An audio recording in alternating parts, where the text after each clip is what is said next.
Welcome back to Multiversal Studios. This is going to be a very special video as I'm finally making content on other series as well as the original Duel Monsters and GX. Now these two animes have a very special place in my heart and have played such a critical role in my childhood, a time literally being my idol growing up. However, it's 2024 guys, and I've realised I need to escape the box I've put myself in, so I can make more variety content for you guys. So why did I start with Yugioh Series? Well, it's because I don't know anything about this anime, like at all. My only introduction to the anime being from when I played it in Duel Links, and I really enjoyed the format, and it piqued my curiosity. Since this is the 7th installment in the Yugioh series, I had high hopes for this anime, and I wasn't disappointed. Far from it actually. I really enjoyed episode 1. The episode begins with the main character Yugioh in a giant Gundam robot running to the top of what looks like, well, I'm not too sure what it looks like to be honest. It just looks like a giant rock, but his goal is to reach the top where an unknown duelist is waiting for him and blocking what looks like the door to freedom. Now this ends up being a daydream, however I think just from this one daydream it really establishes the standards for Yugioh's goals and ambitions. As we can see, there are lots of children on board the Gundam, and the Gundam is also operated by children, with Yugioh being at the head of the Gundam and only being 11 years old. It's clear there's going to be a strong theme where children are the force for good. The narrator in this scene also is talking about a young boy seeking freedom, and the rival at the top of the large rock being the only adult from what it looks like. So it already seems like the antagonist of the anime is going to be some sort of authority figure over the free-spirited children, which later in the episode we discover this to be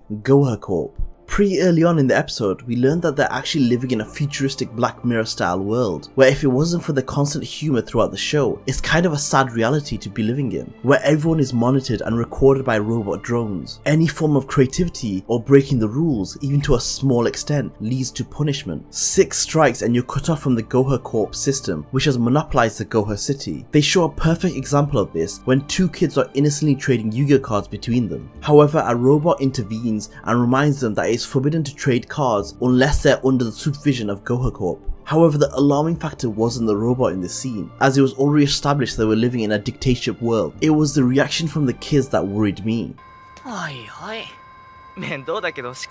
Now this just shows to me that society itself has been worn down by the Goha Corporation, and now this was the new norm. So this brings a very interesting dynamic to the show, as normally there's one big bad guy in Yu-Gi-Oh, which in this case seems to be Goha Corp from my understanding. But in extension of that, it seems like a brainwashed society is also a side enemy for the protagonist, which is definitely a bigger battle from the get-go. Now we have to talk about the characters introduced in episode 1 real quick. Yugioh in this show is shown to be a child genius already attempting to hack high-level equipment at a very young age. However, apart from that, his character is a breath of fresh air. His resilient, defiant spirit amongst his blind optimism and creativity are great building blocks for making him a great protagonist. Now Yugioh is also the one to create the rules for the new Rush Duel format, and if you look closely at the rules, Yugioh incorporates an element of freedom into the dueling format. An example of this is, one of the rules is that you can summon as many monsters as you have spaces on your duel disc, and you're no longer limited to one normal summon a turn. Another rule which shows this is that you can draw as many cards as you want until you have 5 cards in your hand. This again is almost an attack against the rules in general. However, my personal favourite in the show has got to be Lucidian, but he isn't called Lucidian in the subbed version.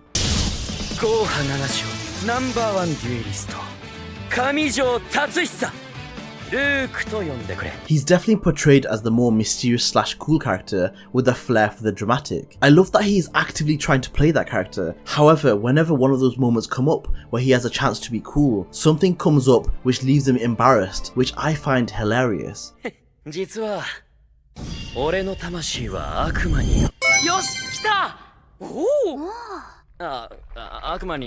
He also has a mysterious ability where he can disrupt technology, which he never gets a chance to explain, apart from telling us that he's got some kind of demon inside of him. So I'm excited to see what his backstory is. Now the only character who is slightly irritating has got to be the student council president, who is always on Yugioh's ass about everything. However, that's just a stereotypical portrayal of a student council president from anime in general. So I may find him annoying now, but you can almost tell he's a super loyal loyal friend and will have a character development arc which will make him more likable. But that's just my prediction anyway. And last, Romin. Well, we don't get to know much about her apart from the fact that she's a musician and she's a part of a band. She also seems like the kind of person which keeps their cards very close to her chest, and by that I mean she doesn't reveal much about herself and is a silent, mysterious type. Oh, but she also takes sneaky photos of people without their consent. So is she a secret pervert? I guess we'll find out in later episodes. But overall, a very solid squad of 4, and I'm excited to see the character development between the 4 as the series continues. Now, the second half of the episode was definitely the juicy part. According to Lucidian, an employee of Goher left a secret door in the programming for the Goher Corporation duel system,